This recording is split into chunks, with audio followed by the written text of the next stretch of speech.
நேற்றைய விவாதத்தில் மாண்புமிகு உறுப்பினர்கள் சிலர் ஆணவ படுகொலை குறித்து தெரிவித்த சில கருத்துக்களுக்கு நான் இப்பேரவைக்கு தங்கள் வாயிலாக பதிலளிக்க விரும்புகிறேன்.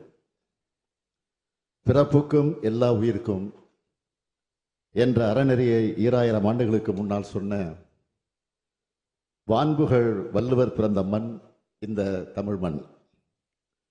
சாதி ரெண்டொழிய வேறில்லை, இட்டார் பெரியோர் இடாதார் இழிகொளுத்தோர் என்கிறார் அவ்வை மூதாட்டி. இதுதான் தமிழர்தம் நெறியாகும். தமிழர் போற்றி வந்த பண்பாடு. இடைக்காலத்தில் புகுந்தவர்களால் தொழில் வேற்றுமையானது, சாதி வேற்றுமையாக மாற்றப்பட்டது, உயர்வு தாழ்வு கற்பிக்கப்பட்டது, மேல் கீழ் என்ற வேற்றுமை விதைக்கப்பட்டது. வேற்றுமை விதைக்கப்பட்ட உடனேயே ஒற்றுமைக்கான குரல்களும் தமிழ் மண்ணில் உறக்க ஒலித்ததை காண்கிறோம். பல சீர்திருத்த கருத்துக்கள் இயக்கமாகவே உருவெடுத்துள்ளன.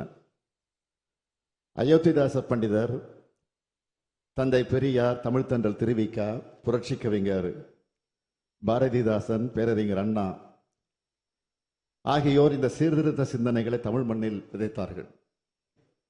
கல்வி, வேலைவாய்ப்பு, அதிகாரம் பொருந்திய பதவிகள், அனைவருக்கு சம வாய்ப்பு, சம அதிகாரம் ஆகியவற்றை தருவதன் மூலமாக யாவரும் ஒருவரே என்பதை உருவாக்கவே இந்த இயக்கங்கள் போராடின, வாதாடின, மனமாற்றங்களை செய்தன.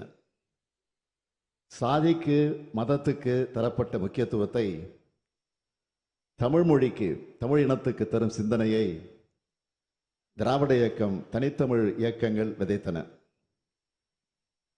இனமும் மொழியும் நமது அடையாளங்களாக மாற்றியது இதன் சாதனைகள். சீர்திருத்த கருத்துக்களை பரப்புரை செய்து வந்த அதே காலகட்டத்தில் அதற்கான சட்டங்களையும் திட்டங்களையும் கொண்டு வந்து சமூக சீர்திருத்த ஆட்சியை தமிழக தலைவர் கலைஞர் அவர்கள் நடத்தினார்கள். அதன் வழித்தடத்தில் திராவிட மாடல் ஆட்சியை நாங்கள் நெஞ்சு நிமிர்த்தி நடத்தி வருகிறோம். அனைத்து சாதியினரையும் அர்ச்சகராக்கி இருக்கிறோம். பெரியார் பிறந்த நாளிலும் அம்பேத்கர் பிறந்த நாளிலும் இந்த நாடே உறுதிமொழி எடுக்கிறது. இவர்கள் பிறந்த நாளில் அனைவரும் சமூக நீதி, சமநீதி உறுதிமொழி எடுப்பது சாதாரணமான சாதனை அல்ல. தமிழ்நாடு சட்டப்பேரவை இதே அவையில் 29/4/2025 அன்று உரையாற்றிய போது ஆதிக்கத்தின் அடையாளமாகவும் தீண்டாமைக்கான குறியீடாகவும் வகை சொல்லாகவும் இருக்கக்கூடிய காலனி என்ற சொல்லை நீக்குவோம் என்று நான் அறிவித்தேன். பள்ளி, கல்லூரி விடுதிகளில் சாதி அடையாளங்கள் இருக்கக்கூடாது என்பதற்காக அவற்றை சமூக நீதி விடுதிகளாக பெயர் மாற்றியிருக்கிறோம். மாண்புமிகு பேரவைத் தலைவர் அவர்களே, மாண்புமிகு இந்திய பிரதமர் அவர்களை சமீபத்தில் நேரில் சந்தித்து முக்கியமான ஒரு கோரிக்கையை நான் வைத்தேன். ஆதி திராவிடர் மற்றும் பழங்குடியின பட்டியலில் உள்ள சாதி பெயரில் இறுதி எழுத்தில் முடிவடையும் இன் என்பதற்கு பதிலாக இர் என விகுதி மாற்றம் செய்து அந்த சமூக மக்களுக்கு உரிய மரியாதை கிடைக்க வழி செய்யும் வண்ணம் ஒன்றிய அரசு உரிய சட்டம் இயற்ற விரைவில் நடவடிக்கை மேற்கொள்ள வேண்டும் என்பதுதான் அந்த கோரிக்கை. சமூக நீதி, சமத்துவம், சகோதரத்துவம், பொது உடைமை, பொது உரிமை, கல்வி உரிமை, அதிகார உரிமை ஆகிய கொள்கைகள் தான் வேற்றுமையை, பகைமையை விரட்டும். அதனைத்தான் நாங்கள் செய்து வருகிறோம். இதன் மூலமாகத்தான் சமத்துவம் கொண்ட சமுதாயத்தை உருவாக்க முடியும். ஆனால் இத்தகைய சூழலில் நாட்டில் நடைபெறும் சில சம்பவங்கள் நமது மனதை வேதனையடைய வைத்துள்ளன.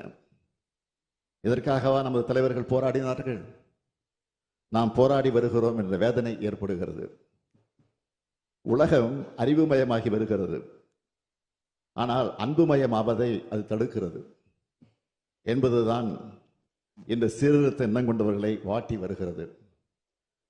உலகம் முழுக்க பரவி அறிவினால் மதிக்கப்பட்டு வரும் நம் தமிழ் சமுதாயம் உள்ளூரில் சண்டை போட்டுக் கொள்வது என்ன நியாயம் என்பதுதான் நம்மை வருத்தும் கேள்வியாக அமைந்திருக்கிறது. எதன் காரணமாகவும் ஒருவரை மற்றவர் கொள்வதை நாகரிக சமுதாயத்தால் ஏற்க முடியாது. கொல்வதை மட்டுமல்ல, பகைப்பதை, சண்டை போட்டுக் கொள்வதை, அவமானப்படுவதை என எதையும் பண்பட்ட வளர்ச்சியுற்ற ஒரு சமுதாயத்தால் ஏற்றுக்கொள்ள முடியாது. அவ்வப்போது ஏதேனும் ஒரு பகுதியில் நடந்துவிடும் ஒரு துயரமான சம்பவம் நம் நெஞ்சை உலுக்கி விடுகிறது. நம் சமுதாயத்தை தலைகுனிய செய்து விடுகிறது. பெண்கள் தங்கள் எதிர்கால வாழ்க்கையை தாங்களே தீர்மானிக்கும் உரிமையை பறிக்கும் ஆண் ஆதிக்கமும் இந்த குற்ற செயல்களுக்கு பின்னால் ஒளிந்திருக்கிறது. இதற்கு ஒரு முற்றுப்புள்ளி வைத்தாக வேண்டும். இந்த வேதனையைத்தான் நேற்றைய தினம் நமது உறுப்பினர்கள் பலரும் வெளிப்படுத்தி காட்டியிருக்கிறீர்கள். ஆணவ படுகொலை தடுக்க வேண்டும், எப்படியாவது தடுக்க வேண்டும் என்று கோரிக்கை வைத்தீர்கள்.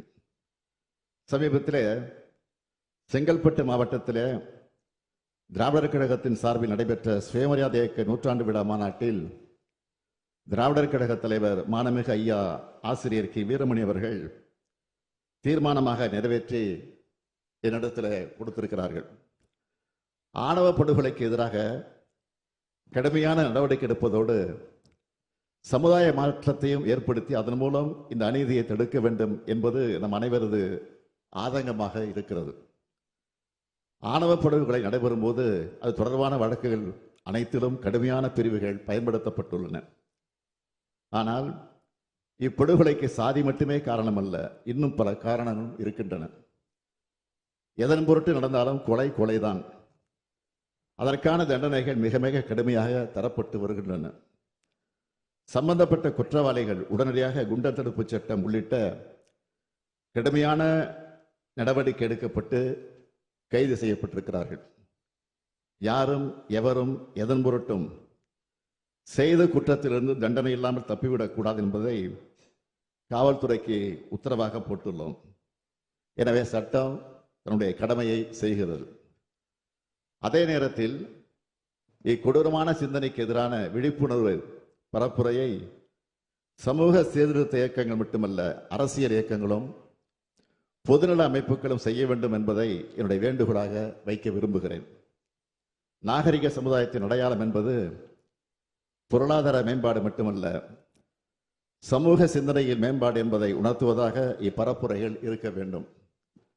சமுதாயத்தில் சாதி வேற்றுமைக்கு எதிராக, ஆதிக்க மனப்பான்மைக்கு எதிராக அனைவரும் பேச வேண்டும்.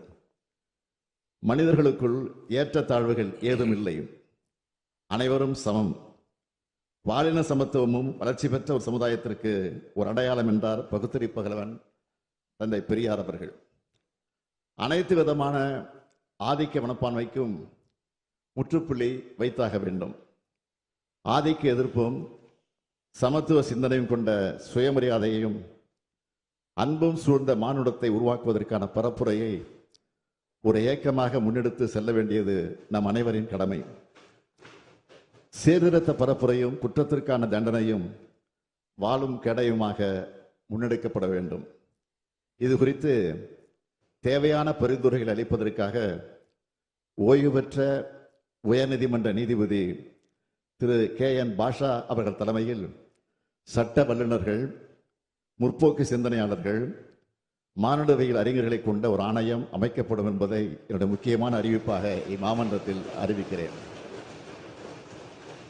இந்த ஆணையம் அரசியல் இயக்கங்கள், சட்ட வல்லுநர்கள், சமூக செயற்பாட்டாளர்கள், பாதிக்கப்பட்ட மக்கள் என அனைத்து தரப்பினர் கருத்துக்களையும் பெற்று இப்பொருள் குறித்து உரிய பரிந்துரைகளை வழங்கும்.